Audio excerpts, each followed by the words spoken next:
Are you ready? Because it's time to unmute. Do you know what? Back in 2015, I was elected to a board of directors. And I'd gone on business meetings, and I kept coming home to an empty house. Because my older kids, they're grown, they're gone, they've moved out. But do you know what? I needed to find another little heartbeat to bring into that house so that when I came home, I could feel that energy. So you know what I did? I went looking for a puppy dog. Can you imagine? Oh, and it had to be the perfect dog, right? It was the most beautiful little puppy dog. I had a friend that had a dog, and at December 2015, this dog had puppies. And I didn't know what they were. Had no idea what they were. You know, one of them had a long tail, one of them had a little short tail, one of them had no tail at all. But they had the biggest brown ears you could ever imagine. I picked out the runt of the litter. She is the most gorgeous little dog. She is the color of my hair. That's why I picked her, yeah. And she is called Coco. Now, I wasn't going to get to bring her home until April, and I thought, I need to go and tell my two kids, Emily and Benjamin. I need to go and tell them I'm getting this new little creature in my life so that they'll know I'm not alone, right? And I go to Emily's house, and Ben's there, and I announce to them, guess what? In April, I'm bringing home a new kid to the family. And they went, oh, that's wonderful. And my daughter piped up, and she went, hey, you know what? Guess what, Mom? That means we're going to have 2 new babies in the family. Well, the penny dropped after about, I picked my tin up off the floor. That's how she announced to me she was having her first child.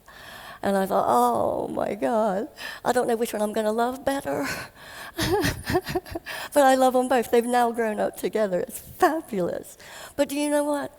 I remember the day that Emily was placed into my hands, that first child, my first child.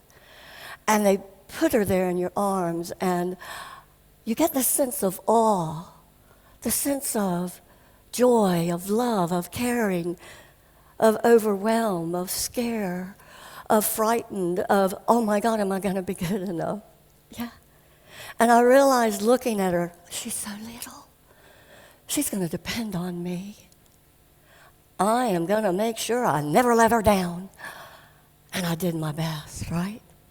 And you know what? That feeling came back to me 2 years later when I welcomed my son into the world and he was placed into my arms.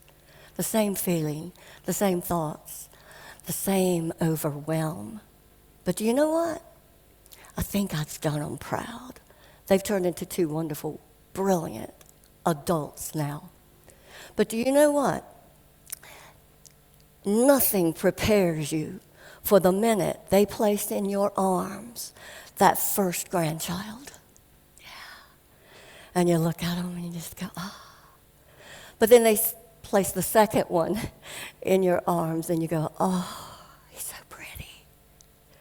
And then they place the third one in your arms and you go, oh my God. There's 3 boys. There's 3 boys. There's 3 boys. But you know what? That sense of euphoria never goes away. But another sense comes along with that, and it's the sense of expectation. Oh my God, I'm going to have to play with these guys. I'm going to have to get down on the floor and actually play. They drop things. I've got to be able to bend down and pick it up and get back up again, right? But the biggest expectation is I'm going to have to learn how to play football. That doesn't work, does it? But it is the most wonderful feeling in the world. And being that grandparent, it is so important that we share our lives with these children. Now, when you become this grandparent, whether you have adopted the name Grandma or Nana or Nuna or Abula, and I think there's another one called Meemaw, whatever that name is, you have also accepted a new role in your life. And that is probably one of the biggest roles you're ever going to take on board. the most important one you'll ever do in your life. And that is, you are now responsible for the family history.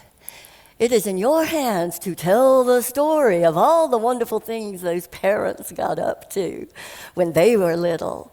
Like the day that Uncle Ben decided to climb the tallest building in Ipswich to see if he could get away with it.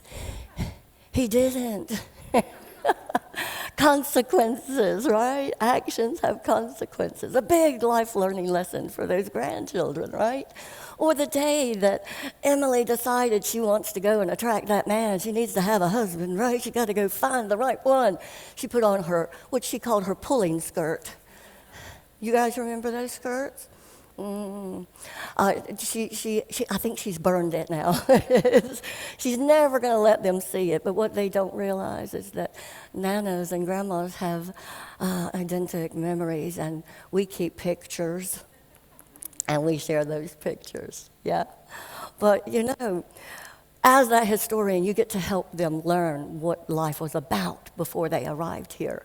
But do you know, as a nana or a grandma or any grandparent, you are also responsible for being their little mentor or their nurturer, or be that advocate for them when they come to you and they go, "Oh, Nana, Mama won't let me play football, and I really want to play."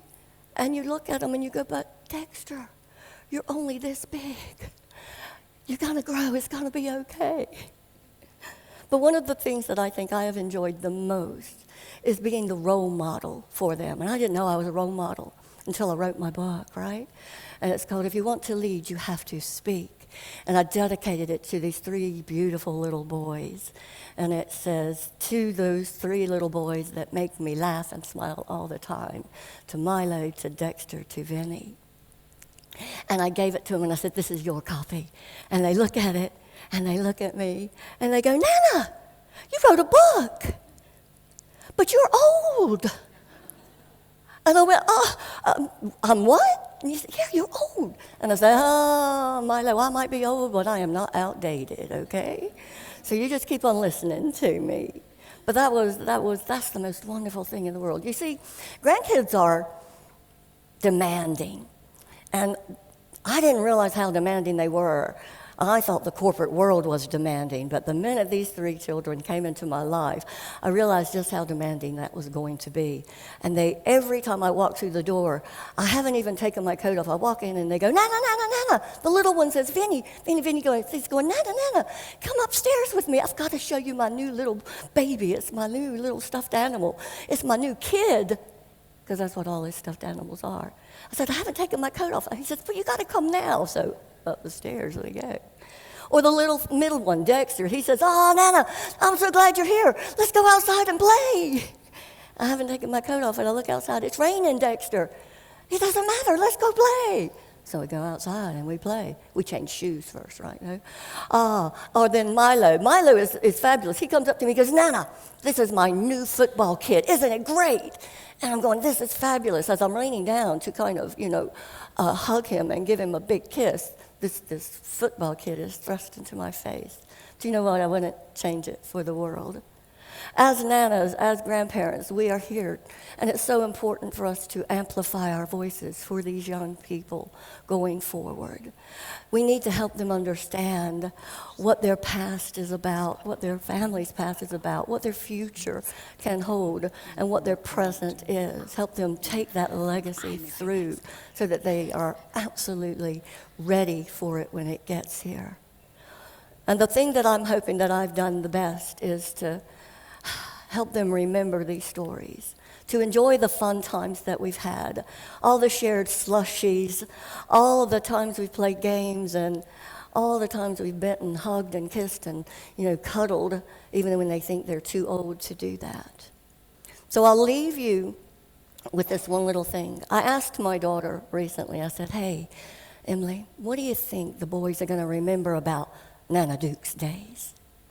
And the 2 youngest ones piped up really, really quick. Dexter and Vinny said, "Oh, I love it when she lets us play outside." Mama doesn't go outside, you see. But Milo, he had a list. He says, "I love the way she buys us clothes from the charity shop. I was like, okay. I love the way she cuddles and she kisses us. And I love the way that she says hello to us first when she walks in the door. And then I asked Emily and Ben, I said, well, what are you guys going to remember? And they said to me, we're going to remember your laughter, your smile, the way you've always got our back.